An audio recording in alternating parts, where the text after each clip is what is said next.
Which of the following equation represents redox reactions and what values are P and Q in the equation? Iron oxide plus aluminium gives aluminium oxide and iron.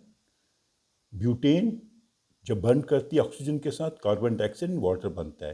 P and Q हमें नहीं बताया गया है, अर्थात हमें equation को balance भी करना है. तो पहले समझ लेते हैं कि रिडॉक्स का मतलब क्या है.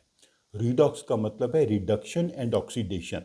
ये दोनों वर्ड्स से बनाया गया है. ओके, अर्थात अगर किसी केमिकल रिएक्शन में रिडक्शन रिएक्शन हो रहा है और ऑक्सीडेशन रिएक्शन हो रहा है तो हम कहेंगे उसमें रिडॉक्स रिएक्शन हो रहा है. रिडक्शन का मतलब क्या होता है? जब कोई एलिमेंट या कंपाउंड ऑक्सीजन लूज करता है तो हम कहते हैं रिडक्शन रिएक्शन हुआ है. अगर कोई एलिमेंट या कंपाउंड ऑक्सीजन गेन करता है तो हम कहेंगे कि ऑक्सीडेशन रिएक्शन हुआ है. और ऑक्सीजन जब पानी के हाइड्रोजन के साथ मिलकर पानी बनाती है तो उसे भी हम कहते हैं रिडक्शन रिएक्शन. ओके, तो अभी हम पहले रिएक्शन को समझ लेते हैं. इसमें क्या हो रहा है कि आयरन जो है ऑक्सीजन लूज कर रहा है तो रिडक्शन हो गया. अल्युमिनियम ऑक्सीजन गेन कर रहा है तो ऑक्सीडेशन हो गया.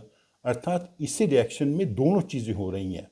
ये वाला रिड्यूस हो रहा है और ये वाला ऑक्सीडाइज हो रहा है. दोनों ऑक्सीडेशन एंड जो रिडक्शन रिएक्शन हो रहे हैं. और जब इसको बैलेंस करोगे, चूंकि आयरन के यहाँ पे 2 एटम है तो यहाँ 2 होना चाहिए, तो पी की वैल्यू बनती है 2. ये हमारा हो गया पहला रिएक्शन. सेकंड में क्या हो रहा है कि कार्बन जो है ऑक्सीजन गेन कर रही है तो ऑक्सीडेशन हो गया.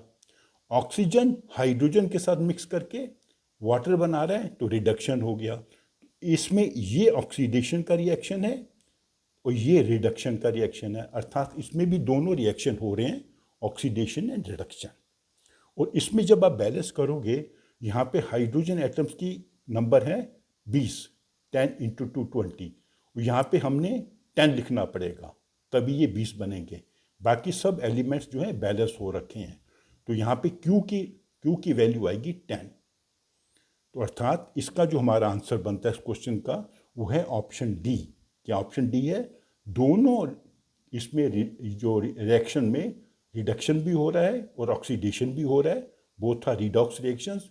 और पी की वैल्यू है 2, क्यू की वैल्यू है 10. तो आपने इसमें ऑप्शन डी को चुन के आंसर अपना देना.